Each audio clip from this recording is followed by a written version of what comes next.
Aaron Sparks here with Edge of the Web Radio here at Forbes Innovation Summit in Indianapolis.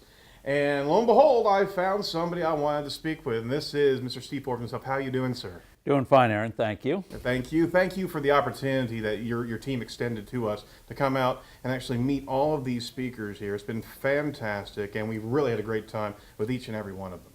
Well, we thought that there's a lot going on here, and sometimes if you're up close, you don't see it all.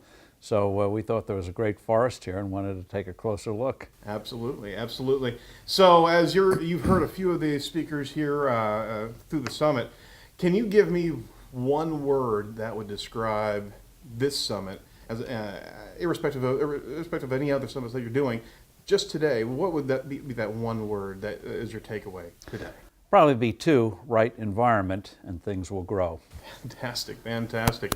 There's a lot of talk about the lifestyle here, the culture here in Indiana, in the Midwest.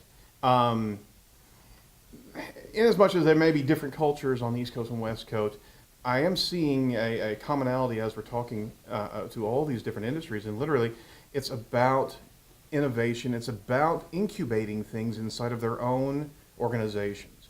Is that it's not just bringing individuals that may be entrepreneur, may be innovative, but actually starting to invest in their own organizations and actually having a fertile ground inside their companies to be able to build up better think tank approaches. Have you seen that as a regularity through the different companies that you've come across?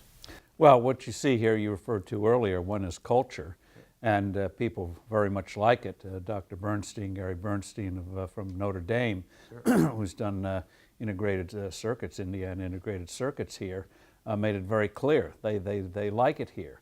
And thanks to high tech, I think geographical bounds aren't quite as meaningful as they were in the past.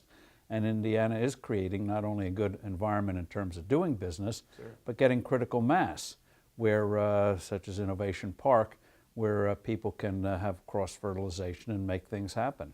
Absolutely. We talked to an individual earlier that actually has an organization called Launch Fishers or Launch Indiana, and it's about a 400-member entrepreneurial gathering that is about 2 years old, and it's an entire network of individuals that have a seasoned panel of entrepreneurs that have been through it, have actually gotten their hard licks and are giving back to young minds and that want to invest, and all of a sudden there's an entire ecosystem of innovation.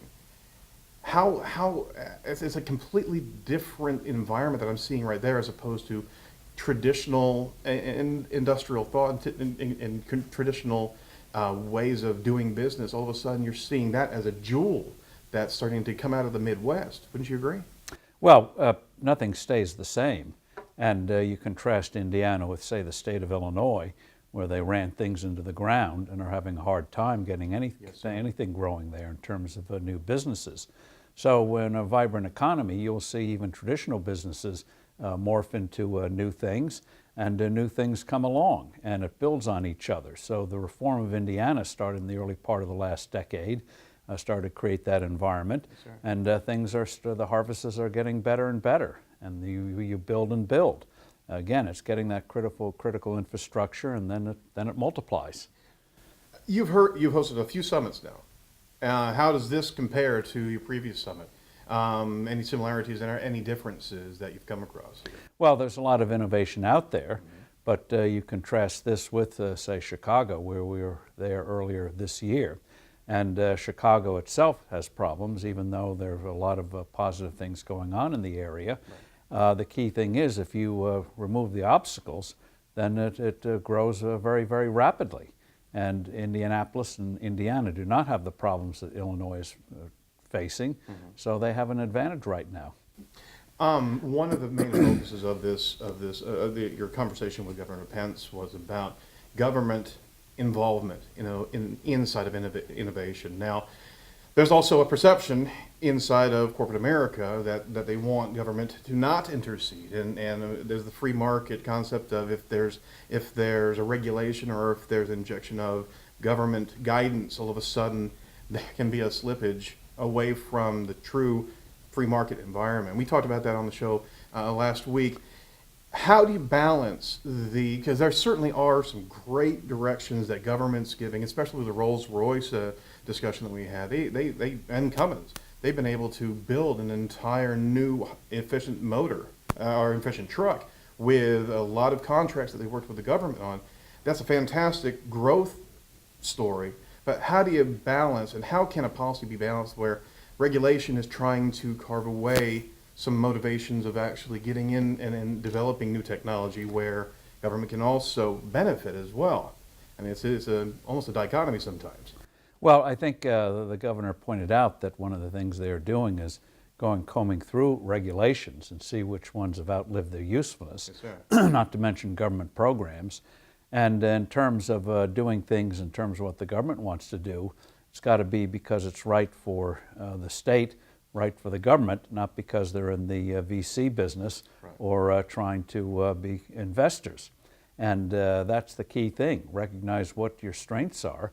Governments do not create resources. They take resources others have created. So the key thing is have that environment, have that culture where positive things happen, and government benefits, and we all, the rising tide lifts most of us. One of the unique scenarios inside of Indiana is the IEDC, the Investment Fund Guidance Corporation that is taking state funds from the grant money that the state has, and the state decided that they weren't sage enough to actually give good guidance to tech and startup firms and agriculture firms here in Indiana. So the EIDC, the Economic Development Council here, that's great. The Elevate firm is a great example of free market getting involved and actually helping government and helping government assets find the right people. Are you seeing that in other states as strong as you're seeing it in Indiana? Not really. It's very hard for most politicians to give up power in any way, shape, or form. And but here in Indiana, they've had a tradition now for over a decade of trying to create economic conditions that are conducive for people going out and doing the work for themselves. One of the problems is in any organization, you fall in a rut. You always do what you've always done. Right. And in a free market, then others will come along and hit you. So you get constant change there. And whereas in government, they have a monopoly. Government has a monopoly. And they don't want to change. And why change when the money keeps rolling in? We're incentivized to do so. So I think the government here on the state level has recognized what it can do and what its limitations are, and try to provide those conditions where things flourish. Mm-hmm. And if you do, they will. I mean, no one would have predicted 10 or 12 years ago that Indiana would be at the forefront of economic development, job creation, new technologies, and because it was in the Midwest. And just demonstrates that with the right kind of leadership, by golly, big changes can come. And it's an inspiration and a model for the rest of the country. Absolutely. So how do we actually try to broadcast this model? Because it's proven. It's not a theory. It's actually executing now, and it's doing fantastic work. How do we actually get this to other states? How do we get government to side along with entrepreneurs to be able to make this happen in other states? Well, one is keep doing what you're doing. And people like us will come because we start noticing those things. The other is that neighbors start to notice what works and what doesn't work, which is why the new governor of Illinois, Rauner, used Indiana as an example of saying, they did it, why can't we? And so people do like to emulate success, so it has a ripple effect. It's actually absolutely infectious. Final thoughts about the summit and future summits? Well, I think this demonstrates that there are a lot of things happening. Mm-hmm. This is a big country, and sometimes people in their neighborhoods forget that. And entrepreneurship can flourish anywhere if you have the proper conditions, the proper soil, so to speak, ranging from agriculture to medical care, old manufacturing, new manufacturing. A lot of stuff can happen, and this is proof of it. We had a great tagline from Mr. Nottingham. Relentless innovation, and it's a discipline that we're seeing that's exemplified here with all these different companies. And that's something that if we could broadcast anything, it's take a hold of that, grab that innovation, and keep it as a cultural piece in your organization. That's what I'm seeing. Is there, from your book, is there anything that we can do to broadcast and be able to amplify your message in the book? Because that's very similar to everything that we're hearing here. Well, if you want to put ads in Forbes and Forbes.com, I've got an order book right here. Glad to help you out. But no, in this age of social media, word gets out. So you just got to work on it and get the word out there, and also make sure you don't start to undo what you have done and start to take it for granted. Yes, sir. So continue with the tax cuts, deregulation, education reform, health care reform, and this can have a long ways to go. Absolutely. Well, thank you so much for your time. Greatly Aaron, appreciate thank you. And appreciate the opportunity here, and we'll be looking at future summits very, very soon. Fantastic. All right. Thank Thanks so you. much. Appreciate Thank it. you.